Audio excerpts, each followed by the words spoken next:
Dear students, चला तर आजच्या व्हिडिओ लेक्चरमध्ये आपण पाहणार आहोत टाइप्स ऑफ पॉलीप्लॉइडी. ॲक्च्युली कालच्या लास्ट लेक्चरमध्ये आपण पाहिलं होतं ploidy which having the two type euploidy आणि ploidy. And this euploidy these are having the three basic type: monoploidy, diploidy, polyploidy. And in which now we focus on the how these polyploidy these are produced in living organism. बाकीचे मोनोप्लॉइडी, diploidy, त्याचबरोबर ॲनिप्लॉइडी त्याचे जे types आहे ते आपण last video लेक्चरमध्ये पाहिलेले आहे. But in case of living organism how this polyploidy these are produced, in this video lecture we focus on that point. Actually this polyploidy these are produced in living organism by two reasons, and in which the first these are the autopolyploidy. त्यामध्ये पहिला आहे की autopolyploidy. How this polyploidy these are produced. Polyploidy म्हणजे काय की ज्यामध्ये क्रोमोझोमचे दोनपेक्षा जास्त सेट असतात. जसे यामध्ये 3n आहे, 4n आहे, 5n आहे, एक्सेट्रा. आणि आपण लास्ट व्हिडिओ लेक्चरमध्ये डिस्कस केलं होतं की जनरली जे ॲनिमल्स आहे किंवा जे प्लांट्स आहे त्यामध्ये हॅप्लॉइड डिप्लॉइड सेल असतात. बट ट्रिप्लॉइड आहे, यामध्ये टेट्राप्लॉइड आहे, पेंटाप्लॉइड आहे. ह्या सेल इथे कशा तयार होतात किंवा यामध्ये कशा तयार केल्या जातात हे आपण ह्या व्हिडिओ लेक्चरमध्ये पाहणार आहोत. तर यामध्ये पहिलं इथे ॲटोपॉलीप्लॉइडी इथे समजून घेऊ. Autopolyploidy the multiplication of one basic set of chromosome in a same genome. Genome म्हणजे काय? The chromosome which is present in the haploid cell. Haploid सेलमध्ये जेवढे पण क्रोमोझोम आहे this are combinely called as the genome. त्याला इथे म्हणायचं genome. And this are multiplied in the same genome. म्हणजे एका सेलमध्ये ज्यावेळेस क्रोमोझोमचं डुप्लिकेशन होतं त्यावेळेस इथे क्रोमोझोम नंबरचे पॉलीप्लॉइडी इथे फॉर्म होतात. And this is called as the autopolyploidy. इथे त्याला म्हणायचं ॲटोपॉलीप्लॉइडी. म्हणजे सेल डिव्हिजनच्या वेळेस, कोणत्या सेल डिव्हिजनच्या वेळेस?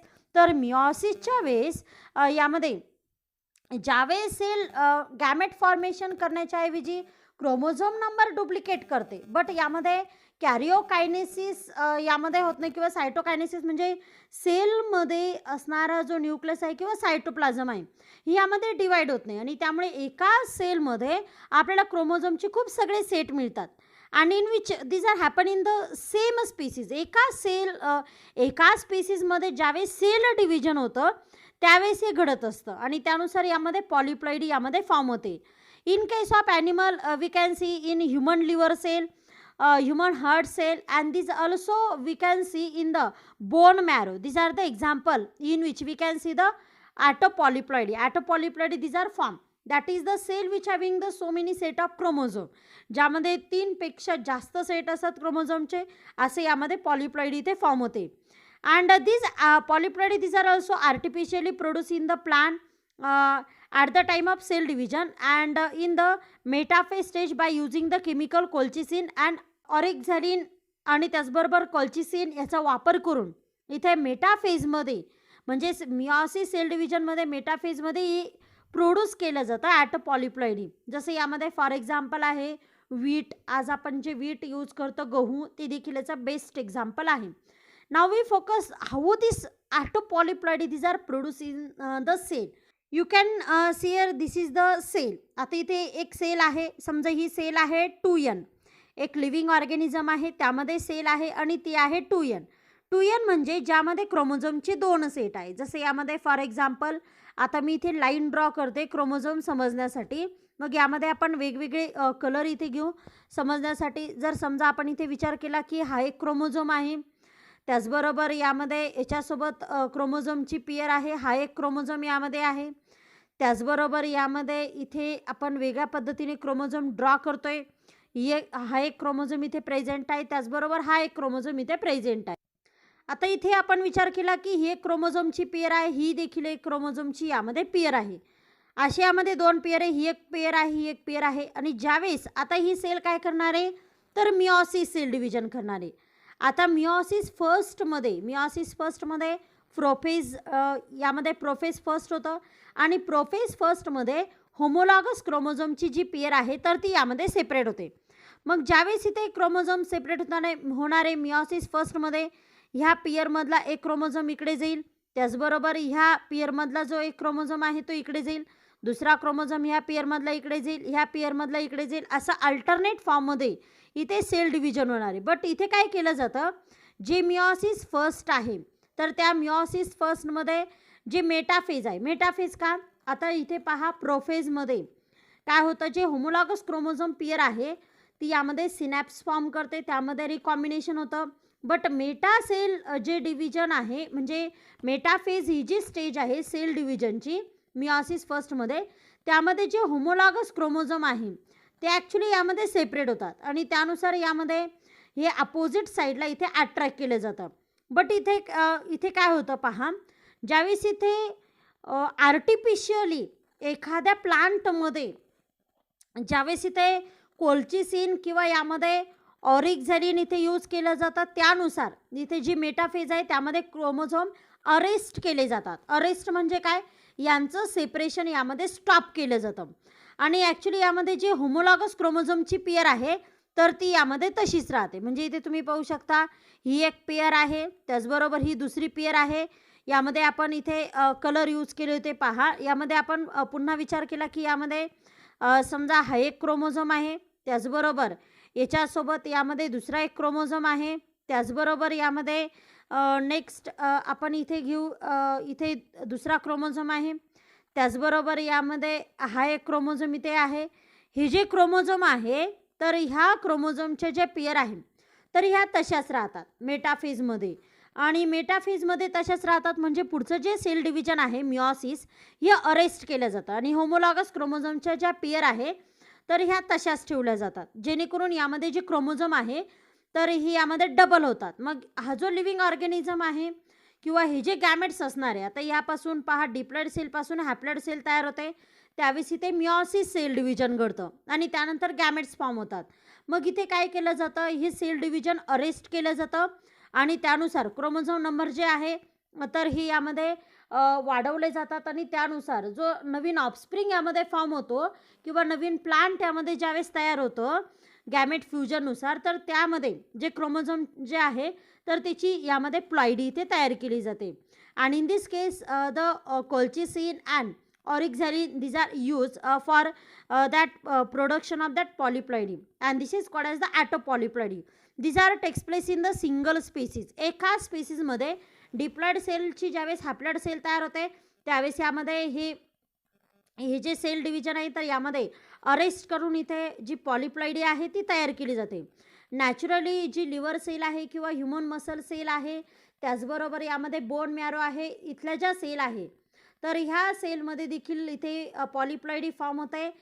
इथे मिओसिस सेल डिव्हिजन होत नाही, मायटॉसिस सेल डिव्हिजन होतं आणि त्यानुसार यामध्ये नॅचरली इथे पॉलिप्लॉइडी तयार होते. म्हणजे एका सेलमध्ये क्रोमोझोमचे खूप सगळे सेट यामध्ये फॉर्म होतात. Remember this are takes place in the single species, एका स्पेसिसमध्ये हे होत असतं. त्यानंतर आता आपण इथे पाहू मग ॲलोपॉलिप्लॉइडी म्हणजे नेमके काय. ॲक्च्युली पॉलिप्लॉइडीचे दोन type, autopolyploidy and allopolyploidy. Allopolyploidy the combination of genetically distinct but same chromosome set near about, असं आपण म्हणू शकतो की यामध्ये दोन जी वेगवेगळ्या स्पीसीज आहे which having the same genus, ज्यांचा जीनस सेम आहे, वेगवेगळ्या ज्या दोन स्पीसीज आहे ज्यावेळेस यांचं कॉम्बिनेशन होतं म्हणजे यांचे गॅमेट्स फ्यूज होतात, त्यानुसार ज्यांचे जेनेटिकल एक्सप्रेशन डिस्टिंक्ट आहे, म्हणजेच इथे ज्यांचे जीन वेगवेगळे आहे, एक्सप्रेशन बॉडीचं वेगळं आहे, but which having the near about same chromosome set, ज्यांचा क्रोमोझोम सेट सेम आहे, हे दोन ज्या वेगवेगळ्या स्पीसीज आहे यांचे गॅमेट फ्यूज होतात म्हणजे यांच्यामध्ये फर्टिलायझेशन होतं. एक वेगळी स्पीसीज आहे, दुसरी वेगळी स्पीसीज आहे, यांचं फर्टिलायझेशन होतं आणि नवीन जो इथे ऑफस्प्रिंग जन्माला येतो दिस आर द हायब्रिड. तर यामध्ये हायब्रिडायझेशन यामध्ये शो करतो म्हणजे तो हायब्रिड यामध्ये असतो. and these are produced from the two different species and these allopolyploidy, these are the combination of two species and this produce the hybrid. यामध्ये हायब्रिड इथे प्रोड्यूस करतो, यामध्ये दोन वेगवेगळ्या species but which having the same genus. Remember which having the same genus that is the related species. एकच genus असेल आणि त्यामध्ये वेगवेगळ्या स्पीसीज असेल तर त्या स्पीसीज रिलेटेड असतात. रिलेटेड म्हणजे जवळपास यामध्ये कॅरेक्टर सेम असतात पण यामध्ये डिफरन्स त्यांच्यामध्ये असतो म्हणून त्या वेगवेगळ्या स्पीसीज असतात. For example mule, these having the chromosome number 63, these are produced from the equus cannibalism horse mare that is the horse mare that is mare that is the female. जी फिमेल आहे हॉर्समध्ये जी फिमेल आहे त्यामध्ये क्रोमोझोम नंबर आहे 2n is equal to 64 and equus asinus that is the donkey jack. Jack means male. यामध्ये जो donkey आहे म्हणजे ज्याला आपण गाढव म्हणतो त्याचा जो मेल आहे ज्याच्यामध्ये 2n आहे 62 यांच्या कॉम्बिनेशननुसार यामध्ये म्यूल फॉर्म होतो. And these are the sterile. हा जो म्यूल आहे तर हा इथे स्टेराईल असतो.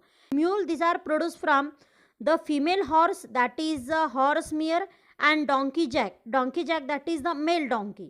म्हणजे यामध्ये घोडा आणि गाढव यांचं जे ऑफस्प्रिंग आहे these are the hybrid. these are produce from the 2 different species.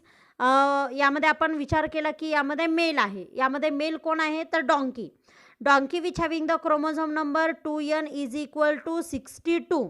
these are the donkey jack and the female this is the horse that is the horse mare and in which 2n is equal to 64 when both produce a gamete. आता इथे जर 2n 62 आहे तर यामध्ये n काय असणार आहे तर यामध्ये n असणार आहे 31. आता कसं कॅल्क्युलेट करायचं ही मेथड मी तुम्हाला लास्ट व्हिडिओ लेक्चरमध्ये शेअर केली होती. आता इथे 2n इज इक्वल टू 62 आहे तर 2ने 62ला जर आपण डिवाईड केलं तर आन्सर येतं यामध्ये 61 आणि गॅमेट्स नेहमी हॅप्लॉइड असतात. आता यांच्यामध्ये सेक्शुअल रिप्रोडक्शन होतं. यामध्ये जो मेल आहे male donkey which having the chromosome number diploid number of chromosome these are 62 which produce the gamete and single gamete having the chromosome number 31. त्यानंतर जी फिमेल आहे फिमेल जी आहे ज्याला आपण हॉर्स मियर म्हणतो this having the chromosome number 64. Actually यामध्ये हॉर्सचे 2 type आहे जे यामध्ये डोमेस्टिक हॉर्स आहे which having the chromosome number 64. यामध्ये जे डोमेस्टिक हॉर्स आहे जे डोमेस्टिक हॉर्स आहे तर यामध्ये डिप्लॉइड नंबर ऑफ क्रोमोझोम आहे 64 and which produce a gamete and in this case the n is equal to this are the 32. म्हणजे यामध्ये गॅमेट्स जे असणार आहे म्हणजे ही जी फिमेल आहे हिची एग सेल जी असणार आहे त्या एग सेलमध्ये क्रोमोझोम नंबर असणार आहे 62 आणि हा जो मेल असणार आहे डॉंकीचा जो मेल असणार आहे डॉंकी जॅक त्यामध्ये क्रोमोझोम नंबर असणार आहे 31 त्याच्या स्पर्ममध्ये. आता ज्यावेळेस हा स्पर्म आणि हा एग एकत्र येईल म्हणजे ज्यावेळेस यामध्ये फर्टिलायझेशन होईल which produce the diploid number of chromosome. यामध्ये डिप्लॉइड नंबर ऑफ क्रोमोझोम असणार आहे आणि तो असणार आहे यामध्ये 63 and this is the new offspring these are produced and this is called as the mule. New organism these are produced and these are the hybrid because of the combination of the 2 different species and because of this is called as the hybrid and the name of this hybrid this is the mule and these are the produced by the combination of the male donkey and female horse. The male donkey is called as the donkey jack and female horse this is called as the horse mare and this produce the mule and this mule produce mule having the sterility. आता हा जो mule आहे तर हा इथे काय show करणार आहे sterility means that not having the ability of reproduction because of when mule produce a gamete at that time the combination और the gamete this are not form. Actually इथे जर आपण जर इथे पाहिलं तर जो मेल आहे आता पहा हॉर्सचा जो मेल आहे तर सॉरी डॉंकीचा जो मेल आहे त्यामधून क्रोमोझोम नंबर आले 31 आणि त्याचबरोबर जी यामध्ये हॉर्स फिमेल आहे त्यामधून क्रोमोझोम नंबर आले 32 आणि त्या कॉम्बिनेशननी यामध्ये 2n म्हणजेच यामध्ये झायगॉट फॉर्म झाला. त्या झायगॉटपासून न्यू ऑफस्प्रिंग हायब्रिड ऑफस्प्रिंग यामध्ये फॉर्म झालं ज्यामध्ये क्रोमोझोम नंबर आहे 63 and this are the mule. याला आपण म्यूल म्हणलं. आता हा जो म्यूल आहे त्याची जी रिप्रोडक्टिव्ह सिस्टीम आहे हा जो म्यूल आहे त्यामध्ये जी रिप्रोडक्टिव्ह सिस्टीम आहे त्यामध्ये गॅमेट फॉर्म होऊ शकत नाही कारण यामध्ये 2n आहे यामध्ये 63 and this are not produce a haploid. आता जर इथे हॅप्लॉइडनुसार आपण कॅल्क्युलेशन केलं म्हणजे 63ला आपण 2ने जर डिवाइड केलं तर यामध्ये आपल्याला जो परफेक्ट क्रोमोझोम नंबर आहे तो यामध्ये भेटणार नाही. म्हणजे आपल्याला इथे जे आन्सर आहे ते पॉईंटमध्ये भेटणार आहे. And in the gamete formation the gamete this chromosome this are not separate at the point manner. जर आपण इथे विचार केला तर पॉईंट मॅनरनुसार म्हणजेच यामध्ये हाफ कधी क्रोमोझोम नॅचरली इथे डिवाइड होत नाही म्हणजेच ते यामध्ये ॲबनॉर्मॅलिटी शो करतात. And because of mule these are not having the ability to produce a gamete and this not having the ability of reproduction and because of mule show the sterility. म्हणून इथे आपल्याला जो mule आहे तर तो यामध्ये sterility show करतो. But mule can survive which show the both character donkey as well as horse. हॉर्ससारखी यामध्ये त्याच्यामध्ये चालण्याची ॲबिलिटी आहे, त्याचबरोबर डॉंकीसाठी सारखी म्हणजे जो गाढव आहे त्यासारखी ओझे वाहण्याची ॲबिलिटी यामध्ये आहे. And these are produced from the male donkey, that is the donkey jack, and these are produced with the combination of horse and this female horse. These are the horse mare, and these are the hybrid which having the chromosome number 63. Now we focus on the another example, and these are the liger. And the next example, these are the liger which having the chromosome number 38, and these are produced from the male lion. This is called as the Panthera leo. This is the zoological name. And the chromosome number of this Panthera leo, that is the lion, and these are the 38, and these are combined with or fertilized with the female tiger. This is the Panthera tigris, and which having the chromosome number 38. आता इथे जो liger आहे, these are produced from the male lion and female tiger. Lion आणि female tiger जे आहे, male lion आणि female tiger यांचं जे कॉम्बिनेशन आहे, this is the liger. But liger having the chromosome number 38, and they get the gamete from both the male and female. Male कडून यामध्ये गॅमेट्समध्ये chromosome number आले 38 पैकी यामध्ये जे गॅमेट्स आले त्यामध्ये आहे 19. त्याचबरोबर जी फिमेल आहे, फिमेल टायगर जे आहे त्यामधून क्रोमोझोम नंबर आलेले आहे यामध्ये 19. लिगर दिस is the hybrid animal produce from लिगर. This is the hybrid animal. Liger is the hybrid animal produced from the male lion and female tiger. Male lion having the 2n is equal to 38, and female tiger which having the chromosome number 2n is equal to 38. And this male produce a gamete, and that gamete having the chromosome number 19. This also female also produce a gamete which having the chromosome number 19. When both gametes these are fused, that is the fertilization takes place. These are form a zygote, that is the diploid cell, and which having the chromosome number 38. 2n is equal to 38, and this living organism or this offspring, this is the hybrid, and this is the liger. This the name of this animal, this is the liger. यामध्ये इथे लिगर जो आहे तर हा जन्माला येतो. Actually हा hybrid animal आहे. जरी यामध्ये 2 ॲनिमलपासून तो तयार झाले, but this are the different species. ह्या वेगवेगळ्या स्पीसीज आहे. Lion and tiger this are the different species which having the same genus. यामध्ये पॅन्थरा हा एकच जीनस दोघांचा आहे, पण यामध्ये जो लायन आहे त्याची यामध्ये स्पीसीज आहे लिओ, आणि त्यानंतर जे यामध्ये टायगर आहे त्याची स्पेसीज आहे यामध्ये tigress. And in which some differences we can see. यामध्ये तुम्ही इथे काही डिफरन्स इथे पाहू शकतात. And this having the chromosome number equal but which having the genetic dissimilarity or distinct. यामध्ये जेनेटिक मेकअप वेगळा आहे. जेनेटिक मेकअप म्हणजे यांचे जीन वेगळे आहे, त्यांचं एक्सप्रेशन वेगळे. क्रोमोझोम नंबर जरी सेम असले पण यांच्यामध्ये असणारे जे जीन आहे ते यामध्ये वेगळे. आणि ज्यावेळेस या दोघांचं फर्टिलायझेशन होतं म्हणजे दोघांचे गॅमेट्स इथे फॉर्म होतात which having the equal number of chromosome and which produce the hybrid animals. Because why we called as the hybrid, because of in which the combination of 2 different genetic material, and because of this is called as the hybrid. These are called as the ligers, and these liger this show the fertility ability. पण हा इथे fertile याच्यामध्ये ability आहे. Why this show the fertile ability?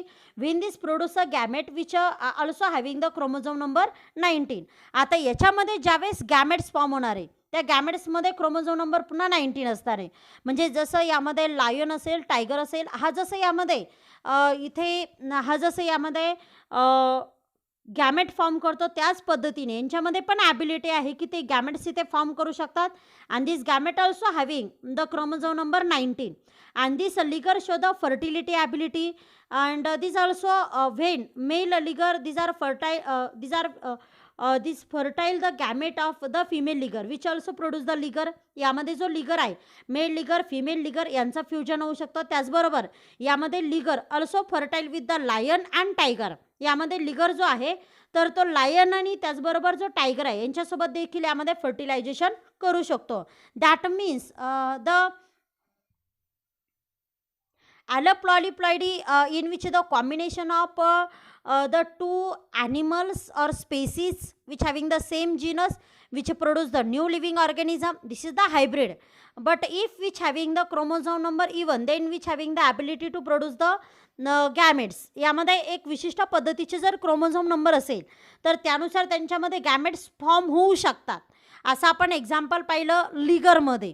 But इथे जर आपण mule पाहिलं तर यामध्ये इथे ऑड नंबरचे म्हणजे असे क्रोमोझोम नंबर आहे की ज्यानुसार यामध्ये गॅमेट फॉर्मेशन इम्पॉसिबल आहे.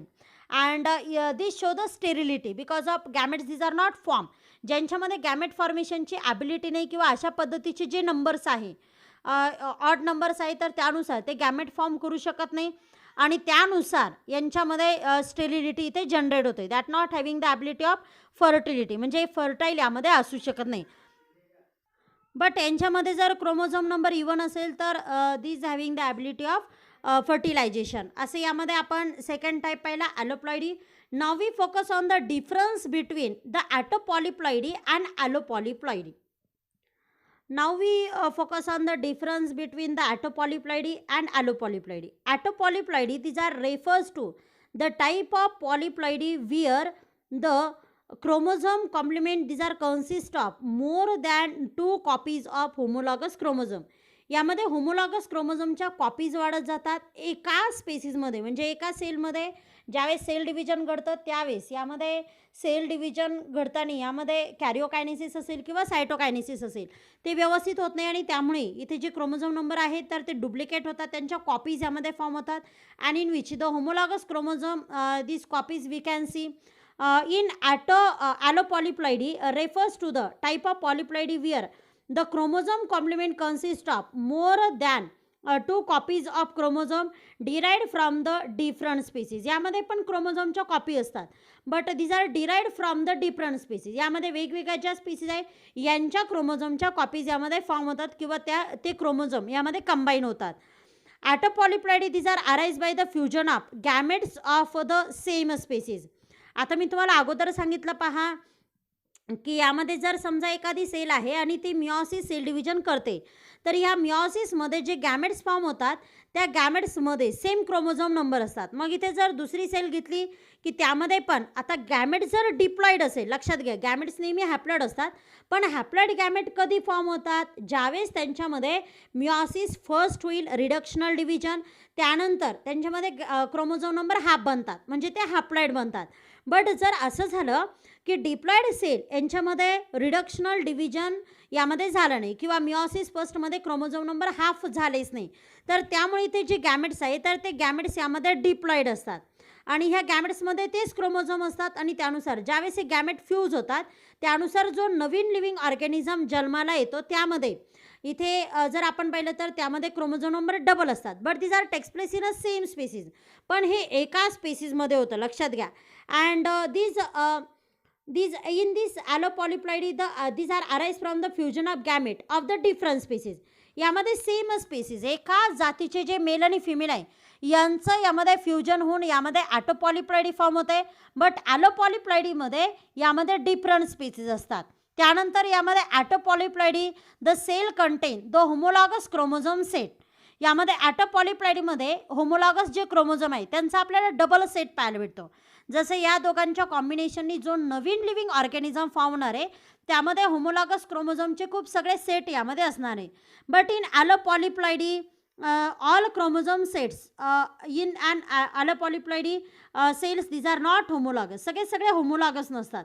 यामध्ये होमोलॉगस यामध्ये कॉपीज भेटतात, यामध्ये होमोलॉगसच्या कॉपीज नसतात.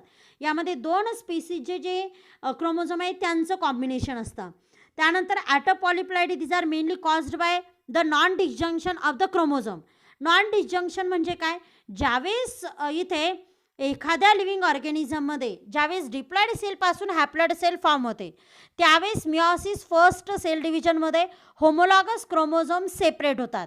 पण इथे होमोलॉगस क्रोमोझोम जर सेपरेट झाले नाही तर this is called as a non disjunction. Non disjunction म्हणजे होमोलॉगस क्रोमोझोमची पेअर सेपरेट न होणे आणि जर यामध्ये क्रोमोझोम होमोलॉगस क्रोमोझोम सेपरेट होत असेल, this is called as the disjunction. यामध्ये होमोलॉगस क्रोमोझोमची जी पेअर आहे ती सेपरेट होत नाही, लक्षात घ्या, आणि त्यामुळे हे फॉर्म होतं. But in allopolyploidy this are cause by the mating of different species. यामध्ये तसं काही नाही की यामध्ये दोन वेगवेगळ्या स्पीसीज मीटिंग होणे म्हणजे एकत्र येणे, मेल वेगळा आणि फिमेल वेगळी स्पीसीज हे एकत्र आल्यामुळे ही ते ॲलोपॉलिप्लॉइडी यामध्ये फॉर्म होते. त्यानंतर autopolyploidy does not undergo the meiosis since it has the arise from a one parents. यामध्ये एका पॅरेंट्सपासून पण होऊ शकतं किंवा मिओसिस यामध्ये कंप्लीट न झाल्यामुळे किंवा मिओसिसमध्ये प्रॉब्लेम झाल्यामुळे देखील होऊ शकतं. And allopolyploidy can undergo the meiosis. यामध्ये मिओसिस परफेक्ट होतं, यामध्ये मिओसिसला कोणताही प्रॉब्लेम होत नाही. मिओसिस म्हणजे काय, रिडक्शनल डिव्हिजन, ज्यामध्ये फर्स्ट स्टेप यामध्ये व्यवस्थित घडते. बट इथे ॲटोपॉलिप्लॉइडी जे आहे तर त्यामध्ये मिओसिसमध्ये प्रॉब्लेम होतो, म्हणजे मिओसिस परफेक्ट होत नाही, म्हणजे मायटॉसिस होऊन जातं आणि त्यामुळे हा प्रॉब्लेम जनरेट होतो किंवा इथे ॲटोपॉलिप्लॉइडी फॉर्म होते. बट ॲलोपॉलिप्लॉइडी यामध्ये प्रत्येक स्पीसीजमध्ये म्हणजे ज्या दोन वेगवेगळ्या स्पीसीज आहेत त्यांच्यामध्ये मिओसिस होतं, गॅमेट फॉर्मेशन व्यवस्थित होतं आणि त्यानुसार यामध्ये फ्युजन होतं. And in autopolyploidy since in crop such as क्रॉपमध्ये आपल्याला दिसतं wheat, oat, sugar cane, potato, peanut, banana and also in case of coffee. In animal cell we can also see in the muscle cell of heart, we can also see in the liver cell, we can also see in the bone marrow. And this allopolyploidy we can see in case of mule, this is the sterile, and liger, these are the fertile, and these are produced by these allopolyploidy because of the fusion of two different species. हे आपण आताच इथे example discuss केले. these are the some difference between the autopolyploidy and allopolyploidy. So आपण इथे थांबतोय. We will meet in next video lecture with next topic. Thank you so much. Please like, share and subscribe this video.